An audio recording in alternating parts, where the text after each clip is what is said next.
안녕하세요.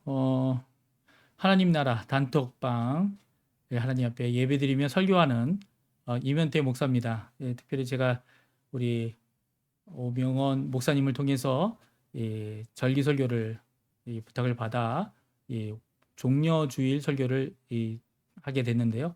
저는 이곳 아르헨티나에서 이제 방송을 통해 유튜브나 아니면 페이스북이나 그리고 또 인스타그램을 통해 방송을 하며 선교하는 또한 전도하는 목사입니다. 한인을 대상으로 하고 있고요. 이곳에서 사역하고 있습니다. 뭐 저번에 제가 소개를 다 드렸기 때문에 더 이상 드리지 않지만 지금 아르헨티나는 가을을 맞이했어요. 가을을 맞이해서 아침마다 선선한 한 10도에서 12도 정도 되는 아침 시간이고요. 오후에는 한 20도, 오늘 같은 경우는 한 23도까지 올라가는 것 같아요. 그동안 이제 우기가 있어서 비가 왔고요. 그 내린 우기가 이전에 내리던 비보다는 더 많은 비가 내려서 홍수가 난 곳이 많았습니다. 그래서 침수를 당하고 그리고 많은 수재민들이 일어나는 것이 지금 아르헨티나 현실입니다. 그래서 많은 어려움을 당하고 있는데요. 그래서 도움을 이제 많은 사람들이 주고 있고요. 또한 저희도 기도하면서 이 수재민들을 어떻게 도울까 고민하고 있습니다. 우리 멀리 계신 분, 미국에 계시더라도 꼭 당장 도와주실 수 없더라도 기도해 주십시오. 이 아르헨티나 새로운 정부가 하나님의 뜻대로 이 일을 잘 이룰 수 있게 해달라고 특별히 기도 부탁드립니다. 오늘 성경 우리 같이 읽겠는데요. 성경은요. 마가복음 11장 7절에서 10절까지 말씀만 같이 읽겠습니다. 같이 읽습니다. 나귀 새끼를 예수께서 끌고 와서 자기들의 겉옷을 그들 위에 얹어 놓음에 예수께서 사시니 많은 사람들은 자기들의 겉옷을 또 다른 이들은 들에서 벤 나뭇가지를 길에 펴며 앞에서 가고 뒤에서 따르는 자들이 소리 지르되 호산나 찬송하리로다 주의 이름으로 오시는 이여 찬송하리로다 오늘 우리 조상 하나님의 나라여 가장 높은 곳에서 호산나 하더라 아멘. 오늘 이제 예수님 그리고 예루살렘 정복자 아닌 정복자 예수님이란 제목으로 같이 하나님의 말씀을 나누기 원합니다. 평화의 도시가 있습니다. 그 평화의 마을이란 의미를 갖고 있는 도시가 있는데요. 바로 예루살렘입니다. 제가 그래서 이 제목을 이 소제목을 평화 없는 평화의 마을이란 제목을 정했는데요. 왜냐하면 예루살렘은 평화를 찾아볼 수 없는 이름만 평화가 가득한 마을입니다. 오늘 이제 본문에 나오는 예수님이 이 예루살렘에 입성하실 때도 그랬지만 지금 현재에도 마찬가지죠. 사실 예루살렘이란 이름이 처음 언급된 것은 이 구약 성경의 여호수아서에 나옵니다. 이 기브온 족속이 이스라엘 백성을 속이고서 이 거짓 언약을 맺죠. 그 평화 조약을 맺는데 그것을 듣고 나머지 가나안 족속들이 예루살렘에 모여서 가장 큰 도시였던 예루살렘에 모여서 그들과 전쟁을 일으키기 위하여 시작하던 곳이 바로 예루살렘이었어요. 그러니까 평화의 마을이다라는 뜻을 갖고 있는데도 평화가 없이 전쟁을 일으키는 곳이 이 예루살렘이었습니다. 십자가 원정에 대해서 너무나 잘 아시죠? 중세 시대 때 예루살렘을 회복해야 된다라고 해서 예루살렘을 회복하기 위하여 이 많은 군인들이 이 중세 때에 가서 죽음을 당하고 이제 하나님의 이름으로 이제 교회의 이름으로 이 로마 교회의 이 모든 노력으로 이 일을 이루려고 했지만 결국 며칠 안 되는 이 정복의 기간을 가질 뿐이었고요. 그들은 진정한 정복이 어떤 아무런 의미가 없음을 드러내는 역사적인 사건으로 끝내고 맙니다. 그러니까 예루살렘은 평화가 있는 곳이 아니고요. 평화가 없는 마을이 예루살렘인 것 같아요. 지금도 마찬가지죠. 지금은 이 예루살렘이 어떤 상황에 있습니까? 지금 예루살렘에 가보게 되면 이제 많은 군경들이 그 총을 소지하고 있는데 그냥 보통 총이 아니에요. 자동소총이죠. 자동소총을 갖고 각 구역마다 이제 뭐 기독교 구역, 개신교 구역, 뭐 천주교 구역, 유대인 구역 이런 구역을 나눠야 이 좀 안전한 곳, 평화를 조금 찾을 수 있는 것이 된 것이 이 이스라엘의 예루살렘입니다. 더 나아가서는 지금은 하마스와의 전쟁 때문에 이제 완전히 이제 팔레스티나인들과는 이 전쟁 가운데서 이 어려움을 겪고 있는 상황인데요. 물론 이제 이스라엘의 입장도 있고 이제 팔레스티나인들의 입장도 있고 그들의 전쟁은 끊임없이 계속 이어져 가고 있고요. 이 전쟁과 어려움 가운데서 평화는 찾아볼 수 없는 곳이 예루살렘입니다. 근데 예루살렘에 예수님께서 입성을 하고 계세요. 왜 굳이 예루살렘에 입성하시려고 하시고 있는 걸까요? 그래서 우리가 세 가지로만 살펴보면 종려주일의 의미를 간단히 먼저 살펴보기 원합니다. 첫 번째는 종려주일의 첫 번째 의미는 메시아로 예수님께서 환영을 받고 있다는 겁니다. 무리들이 이제 여리고로부터 시작하여 예수님과 동행했고요. 또 예루살렘에 살고 있는 사람들이 예수님의 오심을 환영했습니다. 예수님을 환영할 때 무엇이라고 얘기했습니까? 예수님을 다윗의 자손, 다윗의 이름으로 오는 이 하나님의 나라요라고 소리를 지르며 호산나 소리를 지르며 예수님을 환영하고 있습니다. 그러니까 예수님이 이 예루살렘에 입성하는 이 종려주일에 입성하는 예수님은요 좀 특별한 입성임을 말씀하고 있어요. 그 전에도 예수님께서 성경에 보게 되면 예루살렘에 성전에 가신 것을 기록한 것을 우리가 분명히 알 수 있습니다. 그러니까 예수님이 예루살렘에 여러 번 방문하셨지만 방문의 의미와는 전혀 다른 예루살렘의 입성을 말씀해주고 있습니다. 왜 그렇습니까? 메시아로 환영하는 이 모든 무리를 보게 되면 예루살렘에 입성하신 예수님은 이전 어떤 방문과도 다른 이 입성을 하고 계신 겁니다. 그리고 또 두 번째입니다. 예수님께서는 예루살렘에 입성하시기 위해 특별한 준비를 하셨어요. 무엇을 준비하셨습니까?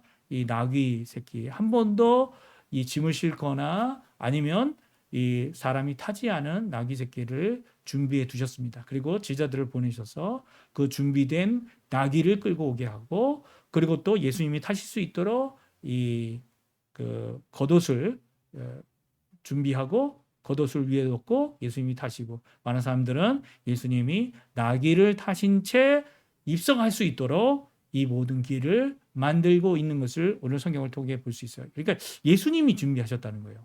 그러니까 이 예수님이 준비하셨다는 것을 통해 예수님이 원하셨던 것이 분명히 있습니다. 이 나귀 새끼를 준비하신 그 이유가 무엇입니까? 스가랴의 그 이유가 나오는데요. 스가랴 9장 9절입니다. 같이 읽어보겠습니다. 시온에 따라 크게 기뻐할지어다 예루살렘에 따라 즐거이 부를지어다 보라 내 왕 내게 임하시나니 그는 공의로우시며 구원을 베푸시며 겸손하셔서 나귀를 타시나니 나귀의 작은 것 곧 나귀 새끼이니라. 아멘. 나귀의 새끼를 타고 예수님은 이 예루살렘에 입성하셨습니다. 그 이유가 뭡니까? 이 나귀 새끼 다른 왕들 정복자들은 어떡합니까? 이 좋은 군말을 타고 명말을 타고 아니면 흰색 말을 타고 들어가겠지만 예수님은 겸손과 공의와 구원을 베푸시는 예루살렘의 왕임을 드러내기 위해 나귀 새끼 나귀를 타고 들어가게 된다라고 예언하신 스가랴 9장 9절 말씀을 성취하고 계신 것을 보게 됩니다. 그러니까 예수님께서는요 이것을 통해 자신이 예루살렘에 오실 메시아임을 왕이심을 정복자이심을 드러내고 계신 것이죠. 그런데 예루살렘은 이 일에 대하여 제대로 환영하지 못했던 것 같아요. 예수님은 세 번째로 우리 그 예루살렘에 입성하시려고 하는 그 의도를 이 여러 가지를 통해서 분명히 드러내고 계신 것이 있습니다. 그것은 마지막으로 종려주일의 세 번째 의미인데요. 그리스도이심을 자신 스스로 드러내고 계신 것이죠. 그러니까 예수님께서 이전까지는 메시아이신 것을 드러내지 않으셨어요. 실제적으로 제자들이 고백하는 그 내용을 듣고 나서야 자신이 죽고 십자가에서 죽고 고난을 받아 십자가에서 죽고 부활하심을 말씀하셔서 진정한 구약에서 말씀하시는 고난의 종, 이 십자가에 달리셔서 우리를 구원하시는 진정한 메시아 그리스도 되심을 드러내셨습니다. 근데 이렇게 그렇게 드러내신 것을 이제는 모든 자들에게 드러내고 있어요. 예루살렘의 입성을 통하여 예수님은요, 이 진정한 메시아임을 드러내고 계신 것입니다. 이렇게 종려주일은요, 바로 예수님께서 예루살렘에 들어오셔서 자신이 하나님의 보내신 자 메시아이시며 또 구원을 위하여 그 이루실 십자가의 길을 가기 위해 예루살렘에 입성하고 있는 것입니다. 사실 예루살렘에 입성하고 있는 예루살렘은요, 이렇게 환영하는 사람들도 있지만 반대하는 자들도 있었어요. 예수님께서 자신이 그리스도이심을 드러냄을 통해서 그 예수님을 영접해야 되는데 영접하지 않는 자들이 대부분이었습니다. 특별히 종교 지도자들, 그리고 정치인들, 그리고 또 여러 가지 왕들은 그 예수님을 받아들이지 않았어요. 헤롯 왕은 특별히 예수님이 이렇게 입성하였는데 어떻게 합니까? 자신의 왕자를 내어두지 않았습니다. 왕자를 내어주어서 궁전에 머물도록 예수님을 초대하지도 않았습니다. 오히려 헤롯 왕은 어떻게 합니까? 예수님을 죽이기 위해 모였을 때 그 예수님을 만나게 되죠. 이런 모습들은 예수님이 진정한 왕이 되시고 하나님이 보내신 메시아인데도 불구하고 정복자, 세상들이 얘기하는 정복자의 모습이 결코 아니다라는 것을 우리에게 보여주고 계십니다. 그러니까 그리스도는 영접받지 못했던 분이십니다. 그리스도이신데도 이 하나님의 백성들, 그리스도 메시아를 기다린다고 하는 자들이 오히려 예수님이 태어났을 때는 어떻게 합니까? 이 헤롯 대왕은 이 3살 미만의 모든 아이들을 죽이는 이런 일까지 저질렀죠. 그러니까 메시아에 대한 소망과 기대를 갖고 있는 사람들이 예수님을 반기기도 했지만 또 예수님을 거절하고 영접하지 않은 것이 바로 오늘 본문에 있는 말씀인 것이죠. 예수님은 그래서 이 예루살렘에 들어가셨습니다. 사실 예수님이 예루살렘에 들어가신 건 우리가 마지막으로 이 첫 번째는 이 종려주일의 예수님, 정복자이시면서 정복자가 아니신 그 예수님, 이 예수님에 대한 생각을 살펴보았는데요. 이제는 왜 예수님께서 마지막으로 살펴보기 예루살렘에 들어가셔야 했는가입니다. 예수님께서는 왜 예루살렘에 들어가셔야 했습니까? 예루살렘은 정말 예수님이 오시기를 준비하고 있는 온전한 그릇이었을까요? 사실 예수님께서 예루살렘에 들어가서 머물렀던 곳은 제가 분명히 궁전도 아니었다고 말씀드렸고요. 왕자도 아니었다고 말씀드렸습니다. 예수님께서 어디 머물러 계셨어요? 성전에 계셨어요. 성전에서 가르치셨어요. 성전을 정결케 하셨고요. 성전에서 이것을 너희가 허물면 내가 3일 만에 일으키겠다라고 말씀하시면서 이 성전에 계셨던 분이 바로 예수님이십니다.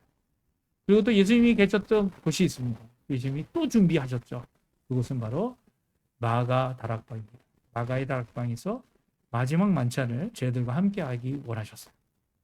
또 예수님께서 예루살렘에서 지냈던 곳이 있습니다. 그것은 겟세마네 동산입니다. 그곳에서 기도하셨죠. 이 세 장소를 빼놓고는 예수님께서 어느 특별한 장소에 예루살렘에서 머물렀다는 기록은 거의 없습니다. 오히려 예수님이 이제 붙잡히셔서 겟세마네 동산에서 이 대제사장의 집에 가게 되고 거기서 헤롯 또 다른 곳으로 가서 헤롯을 만나게 되고 그리고 빌라도의 법정에 가게 되고 결국은 해치질과 그리고 받은 바 그 재판의 결과로 십자가에 처형이 되기까지 예수님은 한 번도 정복자의 모습을 드러내신 분이 결코 아닌 것을 오늘 성경을 통해 말씀해 주고 있습니다. 왜 예루살렘에 들어가시면서 왕으로서 들어가시면서 정복자가 아닌 정복자가 이신데도 정복자가 아닌 모습으로 십자가에 달려 죽으셨을까요? 예수님께서 정복하기 원하셨던 것은 이 예루살렘이 아니기 때문입니다. 지금도 마찬가지죠.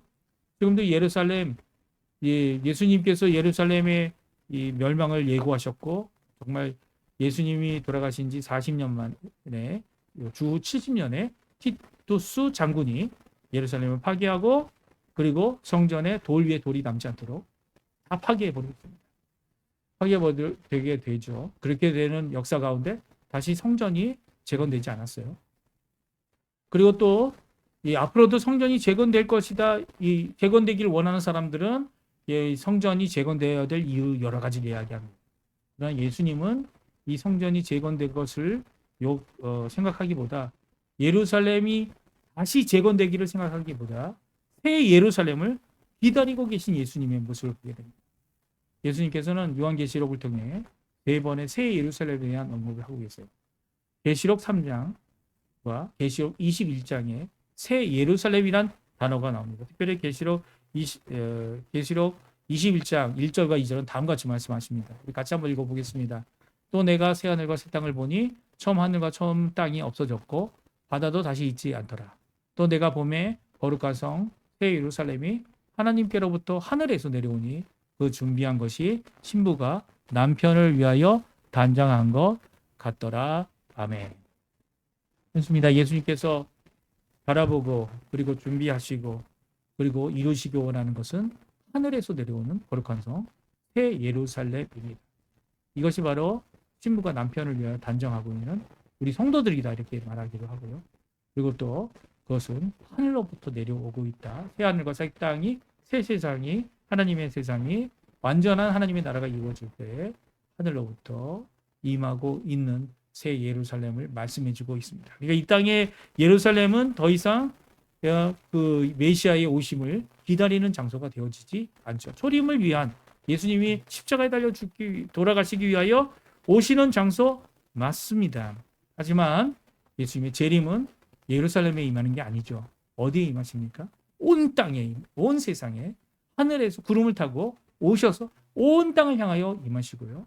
특별히 이 예루살렘이 아니라 땅에 있는 예루살렘이 아니라 하늘에서 내려온 새 예루살렘을 통하여 하나님이 원하시는 귀한 정복자의 하나님의 나라의 진정한 왕되심을 드러내는 그리고 온전한 왕되심이 예수님의 재림을 통하여 드러나게 되는 것을 성경은 말씀해주고 있어요. 그래서 우리가 가져야 될 예루살렘에 대한 기대, 우리가 예루살렘에 갈 수 있죠.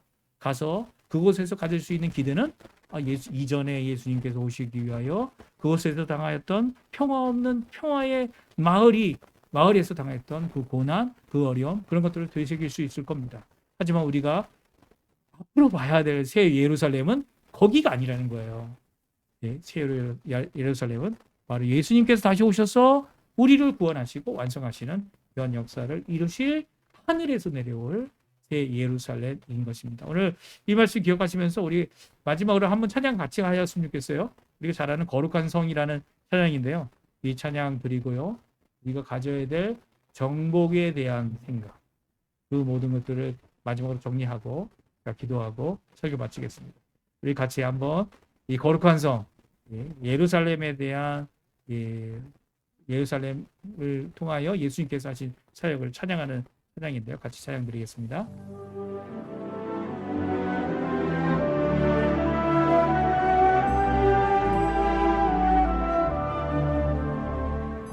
나 어젯밤에 잘 때 한 꿈을 꾸었네. 그 옛날 예루살렘 성의 곁에 섰더니 거대한 아이들이 그 묘한 소리로 주 찬미하는 소리 참 청하도다. 천군과 천사들이 화답함과 같이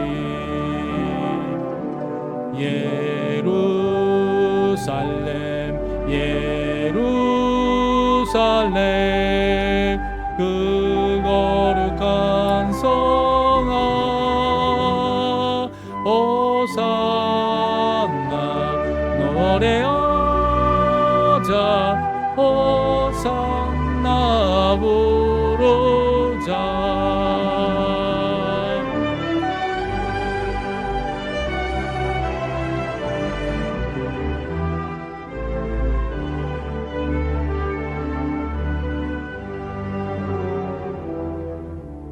꿈이 다시 변하여 그 길은 고요고 호산나 찬미 소리 들리지 않는다. 햇빛은 아주 어둡고 그 광경 참담해. 이는 십자가에 달리신 그때에 이르라. 이는 십자가에 달리신 그때에 이르라. 예루살렘 예루살렘 그 거룩한 성아 호산나 노래하자 호산나 부르자.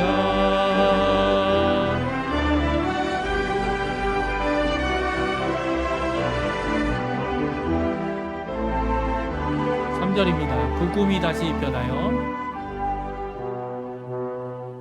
그 꿈이 다시 변하여 이 세상 나가고 그 땅을 내가 보니 그 유리바다와 그 후에 환한 영광이 다 창에 비치니 그 성에 들어가는 자 참 영광이로다.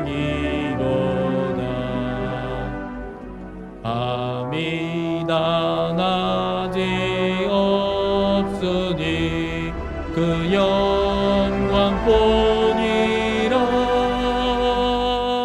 그 영광 예루살렘 성 영원한 곳이라. 이 영광 예루살렘 성 참 빛난 곳일세. 예루살렘 예루살렘 그 거룩한 성아 호산나 호산나 호산나 부르자. 호산나 노래하자.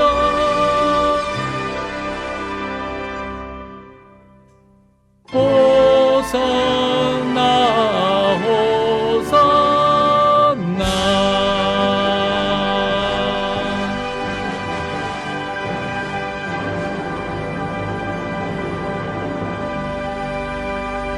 아멘. 제가 기도하고 마치겠는데요. 예수님께서 보여주신 정복자이시면서도 정복자가 아니신, 오히려 세상의 정복자가 아니신 그 예수님께서 겸손과 십자가로 이 세상을 복음으로 정복케 하시는, 또 결국 하나님의 나라가 이곳에 완성되어지는, 새하늘과 새 땅에 이루어지는 귀한 역사 가운데 새 예루살렘을 만드실, 임하게 하실 그런 귀한 소망을 품고 오늘도 믿음으로 사시는 우리 성도님들 되시고, 세상의 방법이 아닌 주님의 방법으로 그 십자가의 귀한 헌신과 겸손과 순종과 결국은 대속과 대희생의 그 놀라운 역사를 이루어 나가는, 또 그것을 전하는 귀한 우리 성도님들 되시기를, 이 종료주일 되시기를 간절히 축원드립니다. 기도하겠습니다. 하나님 아버지 감사합니다. 저희들이 예루살렘과 예수님의 예루살렘 입성하심을 이 종료주일에 저희들이 함께 살펴보았습니다. 귀한 이 말씀 기억하게 도와주시고, 그 말씀 가운데서 주시는 예수님의 나귀를 타고 입성하신 호산나 찬양 받으실 진정한 왕 되시는, 정복자 되시는 그 예수님을 저희들이 기억하고 이 종료주일도 하나님 앞에 영광을 돌리는 죄가 되도록 허락하여 주시옵소서. 예수님의 이름으로 간절히 기도합니다. 아멘.